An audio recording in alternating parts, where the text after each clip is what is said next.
या बातमीचे प्रायोजक आहेत अरमान अत्तर अँड परफ्यूम्स, मक्का मस्जिद समोर, Taj complex basement, Bijapur west, Solapur. मैंने कभी पक्ष नहीं देखा। जब भी इलेक्शन में किसी नेता का काम किया, मैं अच्छे शख्स का काम करते आया हूँ।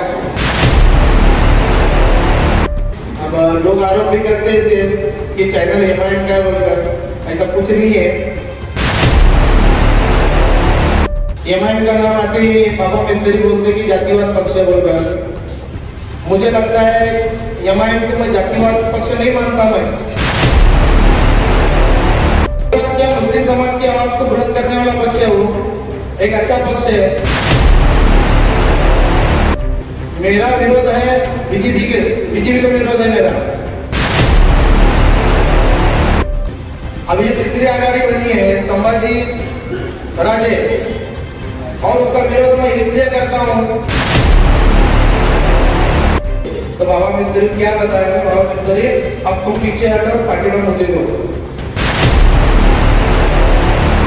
एमआईएम के पर आरोप होते हमेशा की बीजेपी की बी टीम है बोलकर, तो आज की बीजेपी टीम बी टीम जो है बाबा की है। और बाबा मुझे ऐसा लगता जो साईं बाबा बनने की कोशिश कर रहा बाबा, वो बाबा गलत काम करे तो है। मुझे ऐसा लगता मुस्लिम समाज को वोट नहीं करना चाहिए। मैं किसको डरने वाला नहीं हूँ। अयाज शेख यानी कि लास्ट डेट है 4 नवंबर की, जो मैंने 251 विधानसभा में जो फॉर्म भरा था, वो आगे मैं इलेक्शन लड़ूं या पीछे लूं। अभी कुछ लोग अपने जो भी मतलब फैसले हैं घर बैठकर या किसी बंगले पर चालू है होगी, लेकिन मैं ऐसे समझता हूँ कि, और मेरे ख्याल से कोई तो भी बताया था कि अयाज भाई नेता है और ये कार्य करता है बोलकर, लेकिन मैं कभी नेता बोलकर काम नहीं किया। और आप सब ये सामने बैठने वाले और स्टेज पर बैठने वाले पवार साहब, ये सब मेरे दोस्त है। और मुझे ऐसा लगता है कि पहली बार ऐसा हो रहा, एक उम्मीदवार नेता नहीं, नेता के तौर पर नहीं, तुम्हारे दोस्ती के तौर पर मैं खड़ा हूँ, तुम्हारा अपना दोस्त हूँ। और रही बात, जितने ज्यादा करीबी दोस्त मेरे हैं वो सब में लास्ट में बैठे हैं। बहुत ज्यादा करीब है लेकिन बहुत लास्ट में बैठे हैं। और तुम्हारी बदनसीबी ऐसी है और मेरी बदनसीबी है कि तुम भी नेता नहीं है और मैं भी नेता नहीं हूँ। ना आपको भाषा में आता, ना मुझे भाषा में आता।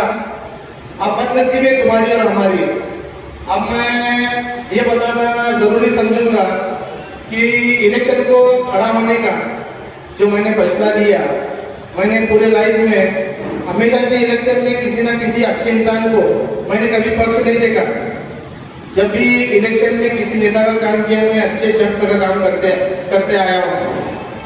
अत्तर साहब, आप पत्रकारिता करते हैं, आप सीनियर है, आपको ये बताना जरूरी समझता हूँ। जब भी मैंने काम किया, कोई पक्ष के लिए कभी नहीं काम किया। अच्छा नेता जो विकास कर सकता, हर समाज को लेकर चल सकता, मैं ऐसे आदमी का काम किया।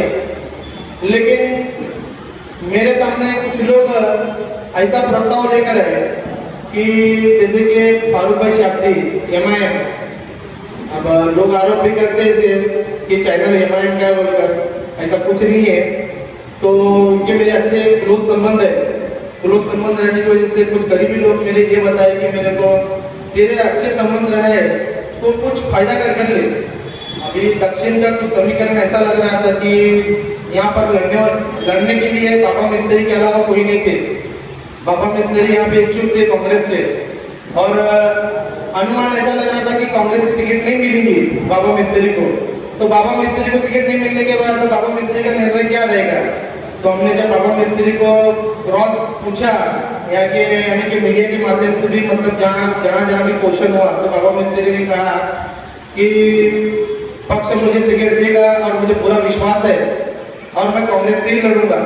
तो पत्रकारों ने ये सवाल किया था बाबा मिस्त्री को, अगर पक्ष टिकट नहीं देगा तो आप क्या करोगे, दूसरे पक्ष में जाओगे या अपक्ष लड़ोगे, या आपके दिमाग में एमआईएम भी है, एमआईएम पक्ष सुनते उनकी क्या दिमाग में आग लगती मुझे पता नहीं है। एमआईएम का नाम आते ही बाबा मिस्त्री बोलते कि जातिवाद पक्ष है बोलकर। मुझे लगता है एमआईएम को मैं जातिवाद पक्ष नहीं मानता मैं मेरा एक पर्सनली एक मत है कि जातिवाद पक्ष नहीं है। हाँ, रही बात क्या मुस्लिम समाज की आवाज को बुलंद करने वाला पक्ष है, वो एक अच्छा पक्ष है। और रही बात महाविकास आघाड़ी भी अच्छा काम कर रही है। मेरा विरोध है बीजेपी का विरोध है मेरा।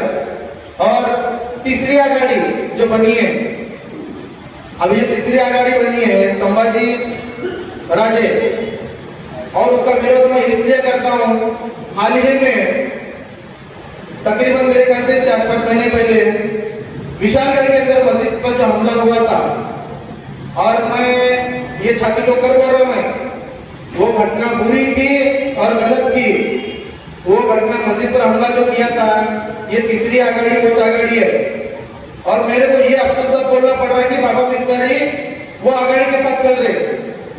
यानी कि मुझे ऐसा लगता है मुस्लिम समाज की मस्जिद पर जो लोग हमला करते, जो मस्जिद को नुकसान पहुंचाते, ऐसे आघाड़ी के साथ तुमको इलेक्शन लड़ना क्यों पड़ा, क्या मजबूरी है? जब बाबा मिस्त्री को पूछा गया था तुम आपस से लड़ने वाले हो, तो बाबा मिस्त्री ने साफ बताया था मैं जब से कांग्रेस में काम कर रहा हूँ और आखिर में जब तक जिंदा हूँ जब तक मैं कांग्रेस में काम करूंगा। तो उन्होंने वादा किया था, उनका वादा क्यों तोड़ना पड़ा और इस आघाड़ी के साथ क्यों खड़े रहना पड़ा, मेरे को अभी तक समझ में नहीं आया।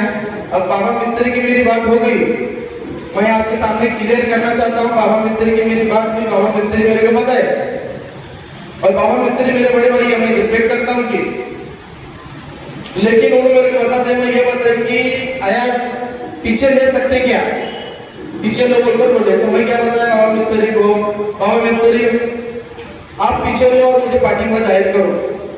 बाबा मिस्त्री के अल्फाज थे, तो बाबा मिस्त्री क्या बताया, बाबा मिस्त्री अब तुम पीछे हटो और पार्टी में मुझे दो। क्यों बोले तो तुम्हारा राजकारण हुआ और अच्छा करे, जो भी करे, जैसा भी करे, लेकिन अभी जो निर्णय तुम लिए महाविकास आघाड़ी के खिलाफ जाकर जो तो तुम अर्ज भरे ले तुम उम्मीदवारी, तो कहीं ना कहीं बीजेपी का बी टीम का काम तुम करे ले। जैसे कि महाविकास आघाड़ी के खिलाफ इलेक्शन लड़ने के बाद और कांग्रेस के खिलाफ इलेक्शन लड़ने के बाद एमआईएम के ऊपर आरोप होते हमेशा की बीजेपी की बी टीम बोलकर, तो आज की बीजेपी बी टीम जो है बाबा की है। और बाबा मुझे ऐसा लगता जो साईं बाबा बनने की कोशिश कर रहा बाबा, वो बाबा गलत काम करे जो है, मुझे ऐसा लगता है मुस्लिम समाज को वोट नहीं करना चाहिए। और दूसरी बात, मैं एमआईएम के सभी कार्यकर्ता को एक आह्वान करता हूँ, मैं 4 तारीख को इलेक्शन लड़ूंगा या नहीं लड़ूंगा ये आप डिसाइड करेंगे। और रही बात अगर मैं पीछे ले रहा तो उसके खिलाफ बोल कर जा रहा मैं, और बिंदास। और रही बात मैं किसको डरने वाला नहीं हूँ, बाबा रहने दो या कौन भी रहने दो। जब मैं मतदान संघ में आने के वक्त मैं सोच कर रहा हूँ, यहाँ बहुत बड़े दिग्गज है, दिग्गज लोग हैं, बड़े बड़े नेता है, पैसे वाले बंगले वाले सब है, ना मेरे धर्म में ना मेरे खून में खौफ नहीं है मेरे।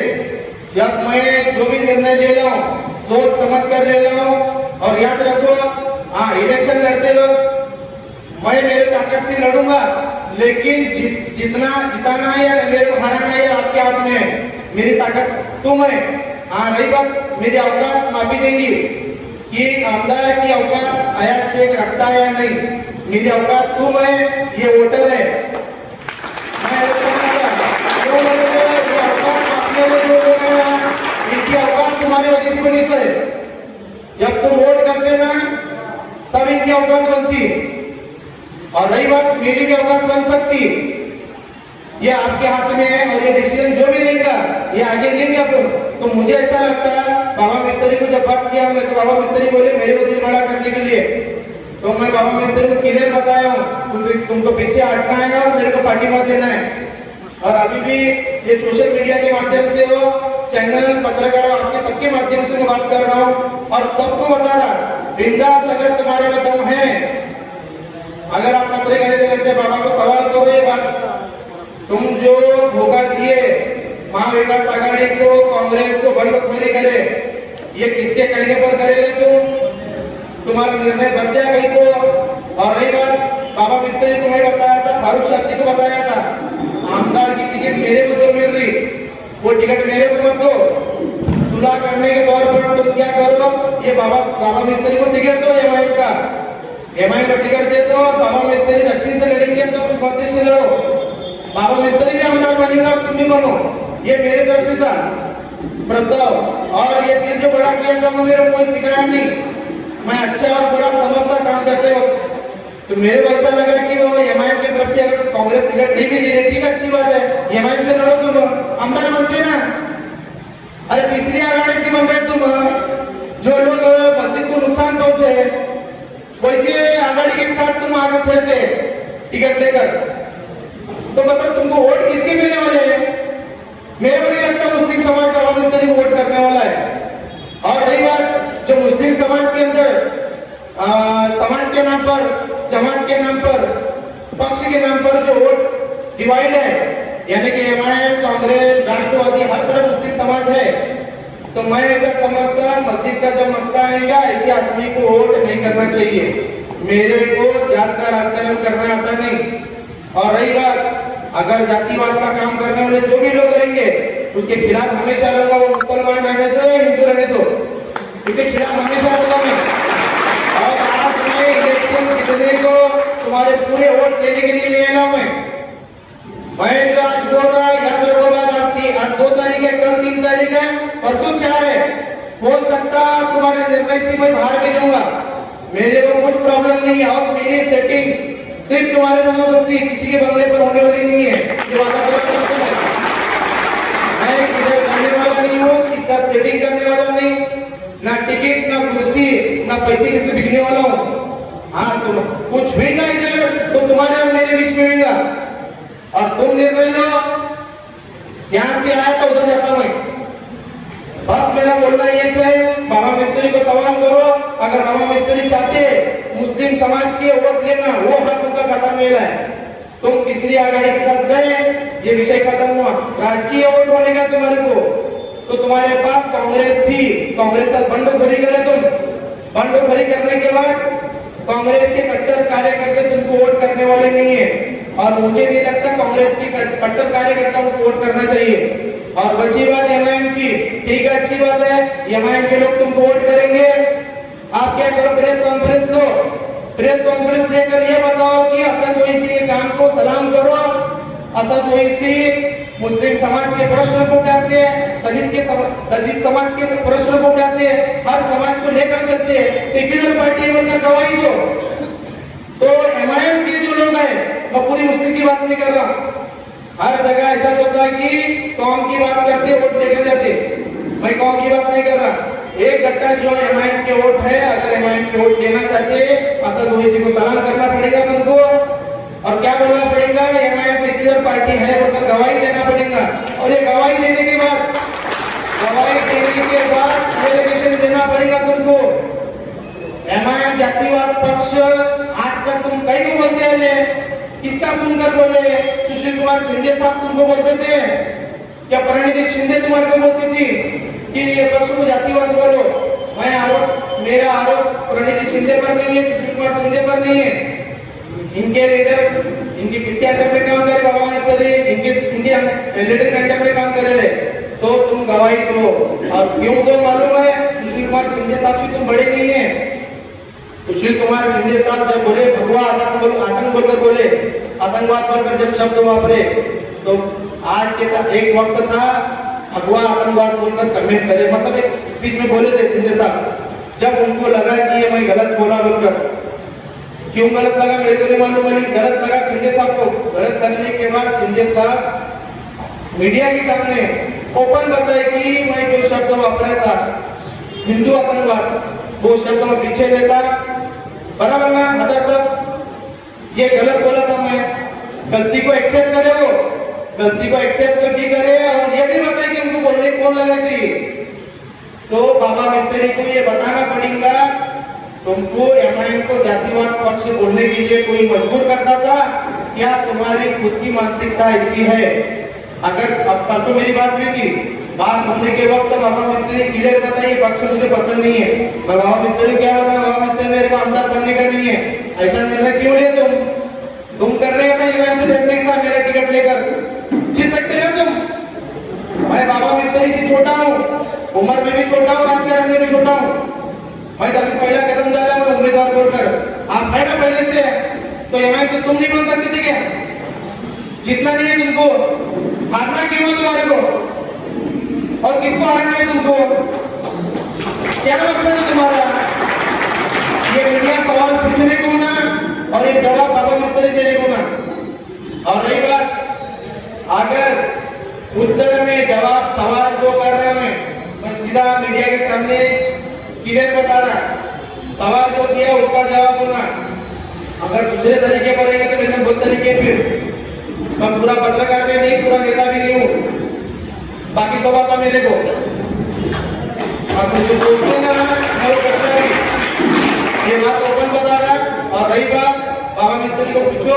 और रही बात आने वाले वक्त में अपने स्तर क्या अच्छा हो सकता है, मैं ठहरने के बाद मैं निवड़ कर आ सकता क्या?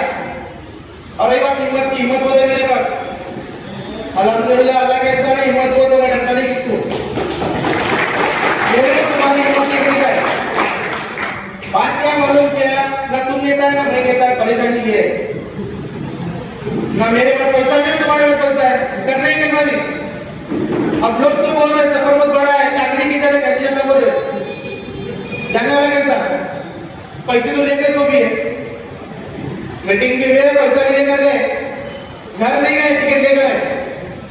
मेरा बोलना क्या है मालूम क्या, मेरे पास भी पैसा नहीं, तुम्हारे पास पैसा नहीं। एक चीज है कॉन्फिडेंस है, अपनी दोस्ती है, अपनी मोहब्बत है।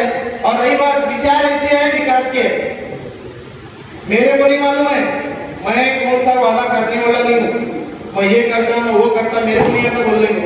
मैं क्या बता रहा, पेन और कागज मैं देता, पेन और कागज मैं दूंगा, प्रॉब्लम तुम लिखेंगे और इंशाल्लाह जो लिखेंगे वो करूंगा, जो लिखेंगे ना वो करके देखूंगा मैं इंशाल्लाह। कुणाला गिफ्ट द्यायचं असेल तर मग चला ना, अरमान अत्तर अँड परफ्यूम मध्ये सर्व प्रकारचे ब्रँडेड अत्तर परफ्यूम एकाच ठिकाणी मिळण्याचे सोलापुरातील प्रसिद्ध ठिकाण Armaan Attar and perfume. Ajmal, Rasasi, Ahmedul Maghribi, Swiss Arabian यासारखे नामवंत कंपनीचे अत्तर अँड परफ्यूम मिळतील। इम्पोर्टेड गॉगल्स मध्ये पोगली, Rayban, LB, Ferrari, Gucci, Armani आदी नामवंत कंपनीचे गॉगल्स मिळतील। रॅडो, रोलेक्स, आर्मानी, एपी, हुब्लोट या कंपनीचे लेटेस्ट इम्पोर्टेड वॉचेस उपलब्ध। त्याशिवाय टेबल लॅम्प, बखुरदानी, मसाज गन, इम्पोर्टेड अगरबत्ती, हेअर ड्राय, फिंगर रिंग्स या वस्तू खरेदीसाठी एकदा अवश्य भेट द्या। अरमान अत्तर अँड परफ्युम्स, पता मक्का मस्जिद समोर, Taj complex basement, Vijapur west, Solapur.